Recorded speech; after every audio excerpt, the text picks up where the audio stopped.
Hey guys, যদিহে পোনপ্ৰথমবাৰৰ বাবে আমাৰ চেনেলটো চাই আছে, প্লিজ চেনেলটো সাবস্ক্ৰাইব কৰি কাষতে থকা বেল আইকনটো প্ৰেছ কৰি অল কৰি দিবলৈ নাপাহৰিব। লগতে এটা কথা কওঁ যে মোৰ আৰু এটা ইউটিউব চেনেল আছে, নামটো হৈছে দেৱাশিষ ব্লগ 20K। আপোনালোকে যদি চাব বিচাৰে ডেসক্ৰিপচনৰ লিংক দিয়া আছে, এবাৰ গৈ চাই ল'ব।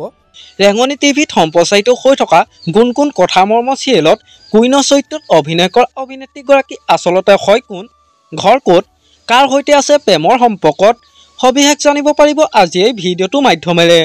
গতিকে ভিডিঅ'টো অলপো স্কিপ নকৰাকৈ শেষলৈকে চাই যাব বুলি আশা কৰিলোঁ।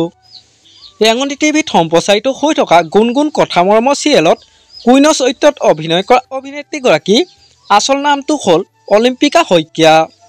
অলিম্পিকা শইকীয়াৰ ঘৰ হ'ল জামুগুৰিহাট, তেজপুৰত। তেওঁ জন্ম হৈছিল 12 নৱেম্বৰ 1998 চনত।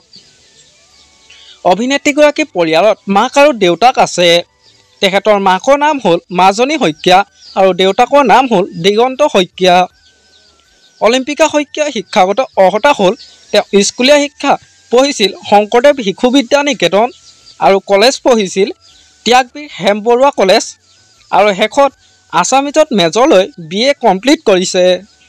অলিম্পিকা শইকীয়াই অভিনয় কৰা দুখনমান চিৰিয়েলৰ নাম হ'ল বেহাৰবাৰী আউটপোষ্ট, কাজল পিয়া, একোকি তৰাৰ পোহৰ আৰু বৰ্তমান গুণগুণ চিৰিয়েলত অভিনয় কৰি আছে। অলিম্পিকা শইকীয়া অভিনেত্ৰী হোৱাৰ উপৰিও এগৰাকী সত্ৰীয়া ডান্সৰ বিশাৰদ হয়। অলিম্পিকা শইকীয়া বৰ্তমান এংগেজ হৈ গৈছে।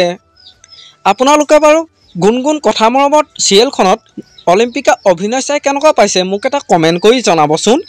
আমাৰ আজি ভিডিঅ'টো আছিল ইমানেই। আজিলৈ বাই বাই।